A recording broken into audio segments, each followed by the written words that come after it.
قناة نيزك لترجمة المقاطع من 8 لغات عالمية. اشترك الآن في القناة ليصلك جديدها. Foreign Minister, welcome to the program. Thank you. Good to be here. Saudi Arabia, the United Arab Emirates, has said that they want to or are prepared to introduce ground troops into Syria. Is that so? Are you on the brink of or prepared to or planning to send ground troops to Syria? Yes.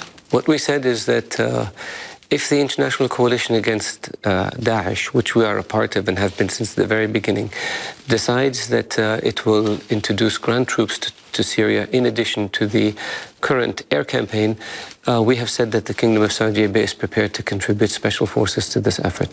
But that's conditional. So is it you want the United States to be involved on the ground? Are you looking for a US-led coalition on the ground? Absolutely, yes. We're saying we will participate within the US-led coalition.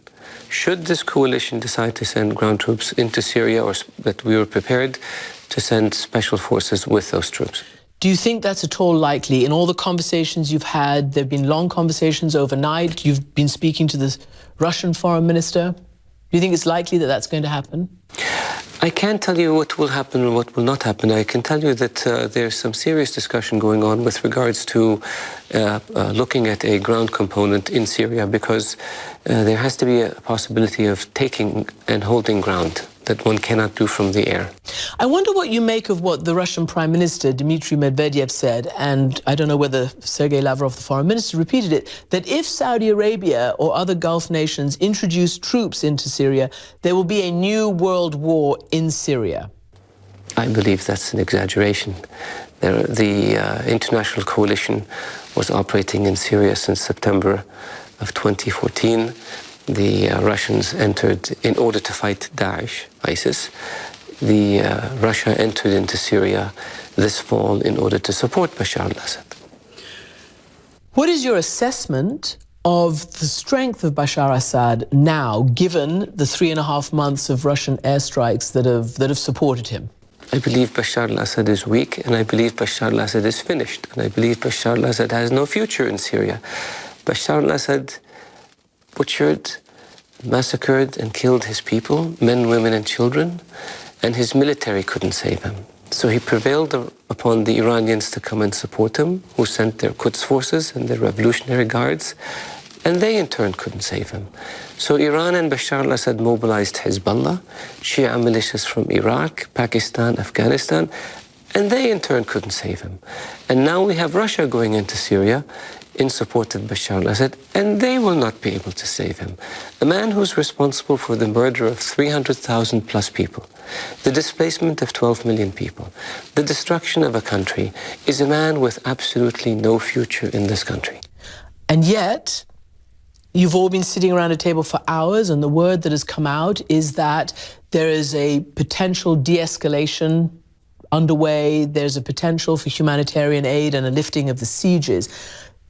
Do you think that's serious? Do you think that that is likely to happen? And do you think, in that case, the political talks, the Geneva process, will get underway again, as the UN wants, later this month? We have always said there are two ways to resolve Syria, and they both involve the removal of Bashar al-Assad. One way is by way of a political process, through the Vienna process, based on the Geneva I principles, where we have established an interim governing council that takes power away from Bashar al-Assad and then manages the affairs of the country, writes a constitution, holds elections, and moves Syria towards a new future without any role for Bashar al-Assad. That would be the preferable way, because it would spare lives and it could be done more efficiently. This is what we're trying to do in the talks that we had yesterday. The other alternative, should this first alternative fail, is by force.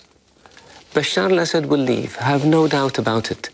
He will either leave by a political process or he will be removed by force.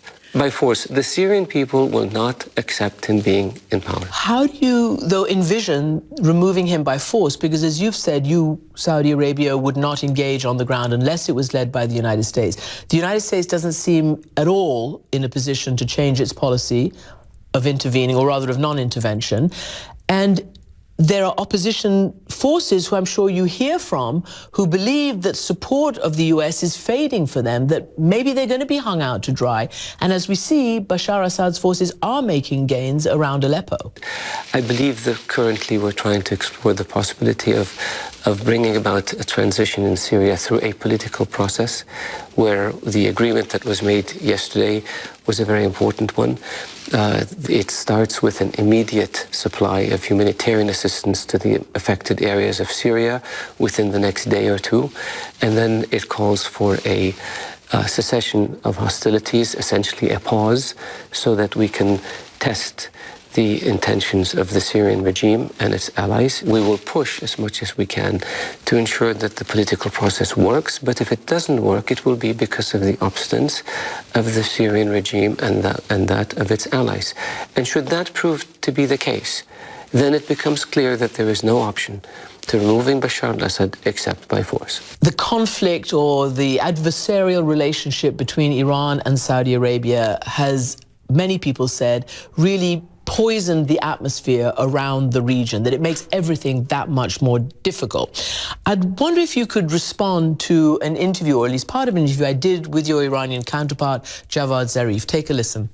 We do not have a fight to pick with Saudi Arabia. We don't expect, or we're not interested even in pushing Saudi Arabia out of this region, because Saudi Arabia is an important player in this region. Unfortunately, the Saudis have had the illusion that backed by their Western allies, they could push Iran out of the equation in the region.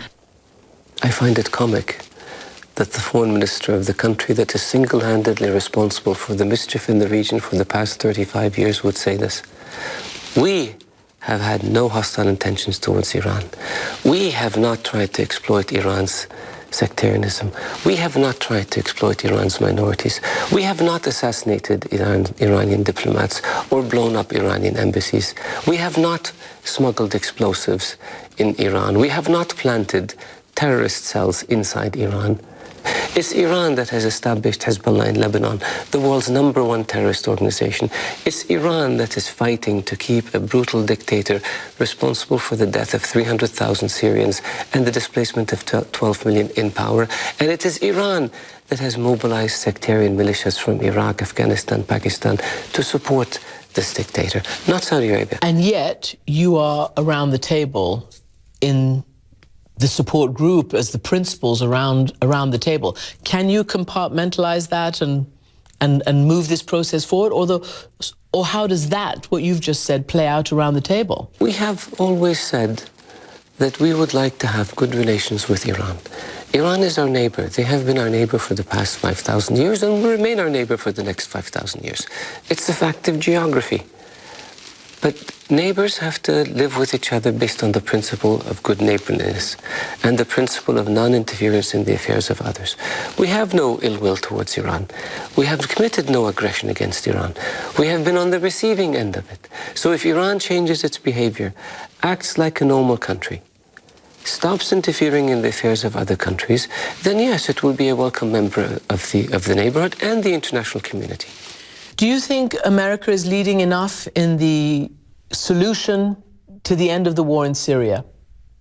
America is playing a big role in the International Syrian Support Group. The US has been supportive of the Syrian opposition and has worked with a number of countries in order to enhance their capabilities, and the US has played a big role in terms of trying to arrive at the political process. Big enough? That is for the Americans to decide, but from my perspective, no country, including Saudi Arabia, can play a big enough role. Foreign Minister Adel Al-Jubeir, thank you very much indeed for joining me. You're welcome. It was a pleasure. تابع حساباتنا في مواقع التواصل الاجتماعي: يوتيوب، تويتر، تيليجرام،